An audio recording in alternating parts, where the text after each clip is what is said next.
Et si le Nouvel An, c'était bien plus qu'une simple date sur le calendrier? Si c'était en fait une opportunité spirituelle profonde, une chance de vraiment, entièrement renouveler notre conscience?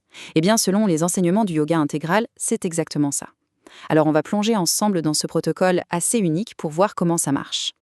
Ah, les bonnes résolutions. On s'est tous posé la question, non? Pourquoi est-ce que ça ressemble si souvent à un bouton reset qui ne marche jamais vraiment? On connaît le refrain par cœur, l'enthousiasme du début, et puis, fiou, on retourne tranquillement à nos vieilles habitudes. Cette promesse du nouvelle année, nouveau mois, elle s'évapore super vite. Mais alors pourquoi? Pourquoi est-ce que ça rate si souvent? Eh bien, d'après une certaine tradition spirituelle, la réponse est simple. C'est parce qu'on s'y prend complètement à l'envers. Le problème, ce serait pas notre intention. Non, elle est bonne. Ce serait notre méthode. En fait, l'idée, c'est qu'on essaye de changer avec les mauvais outils. On utilise notre petite volonté personnelle contre des habitudes qui sont, elles, ancrées super profondément.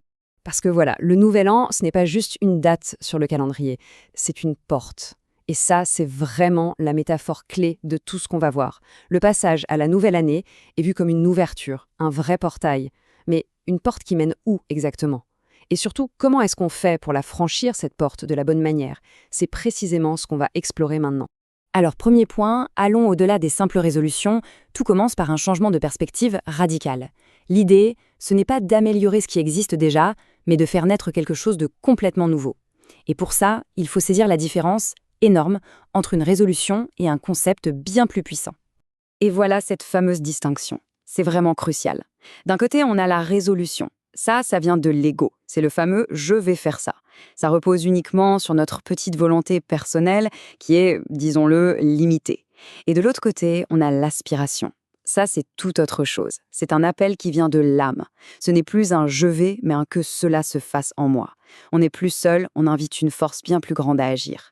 C'est vraiment ça le tout premier pas pour débloquer le potentiel du nouvel. Deuxième point, on va parler d'une opportunité occulte. Alors, qu'est-ce qui rend ce moment de l'année si particulier? La réponse est un peu surprenante. Ce n'est pas le calendrier. En fait, c'est nous. C'est notre attention à tous, concentrée au même moment, qui crée une condition tout à fait unique. Ce phénomène, on l'appelle la convention collective. Et c'est un concept assez fou quand on y pense. Imaginez des millions, des milliards de personnes qui, en même temps, pensent à la fin et au commencement. Ça crée une vague d'énergie, mais une vague immense qui rend l'atmosphère de la Terre plus plastique, plus malléable. Et un chercheur spirituel, quelqu'un qui est conscient de ça, peut littéralement surfer sur cette vague pour opérer un changement personnel qui, en temps normal, lui demanderait des efforts colossaux. Ok, pour bien saisir cette opportunité, il faut voir le temps d'une autre manière.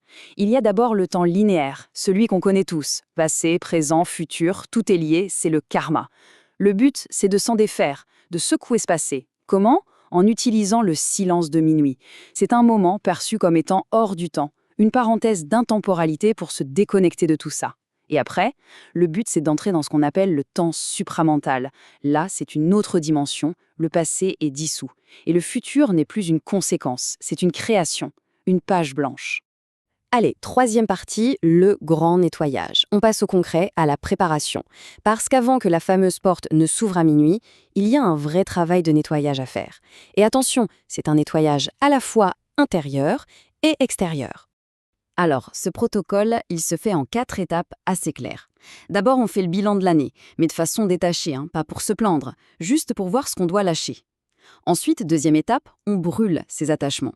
C'est un acte de volonté, on dissout consciemment l'énergie du passé.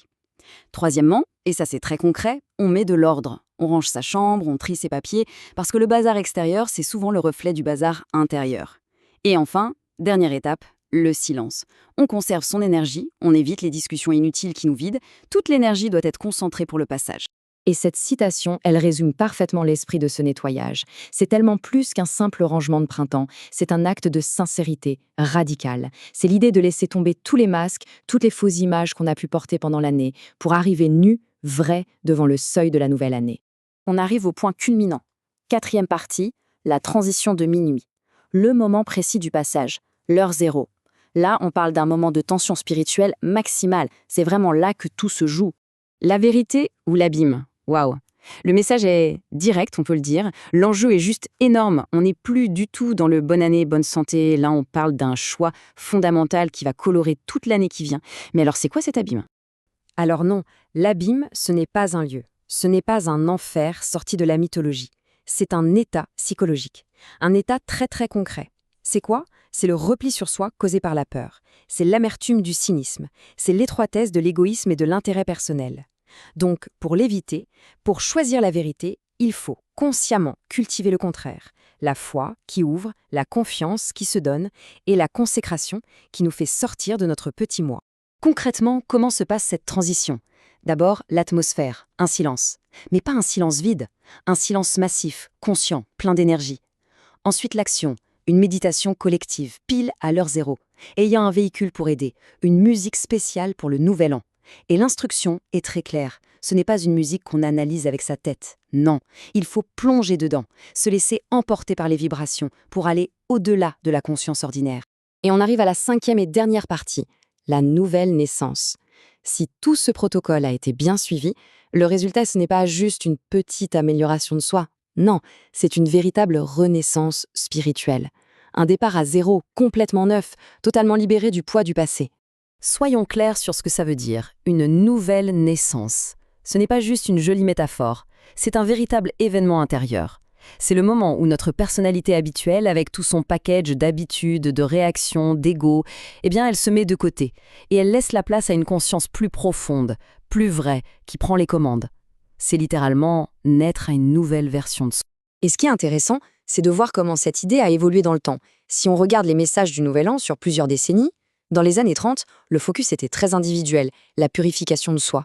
Pendant la guerre, dans les années 40, le ton change, on parle d'endurance, du chercheur spirituel comme d'un guerrier. Dans les années 50, l'accent est mis sur l'action et même sur la transformation du corps physique. Et puis, dans les années 60 et 70, l'appel devient beaucoup plus large, plus collectif. Il ne s'agit plus seulement de se changer soi-même, mais d'aider, de collaborer à une transformation planétaire. Et cette phrase, elle résume tout. Savoir est bien, vivre est mieux. Être, voilà la perfection. Ça veut dire quoi? Que le but, ce n'est pas d'accumuler des connaissances, même spirituelles. Ce n'est même pas juste de mieux vivre sa vie. Non, le but ultime, c'est un changement de notre être même. C'est un changement ontologique.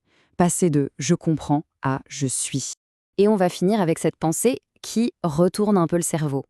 Et si le futur, ce n'était pas une destination vers laquelle on avance? Et si c'était plutôt une force qui arrive vers nous? Cette approche suggère que l'avenir, avec un grand A, est une force consciente qui descend sur le monde. Et du coup, la vraie question du Nouvel An, ce n'est plus « qu'est-ce que je veux faire ?», mais plutôt « est-ce que je suis prêt à l'accueillir ? Est-ce que j'ai fait assez de place en moi pour que ce futur puisse entrer ?»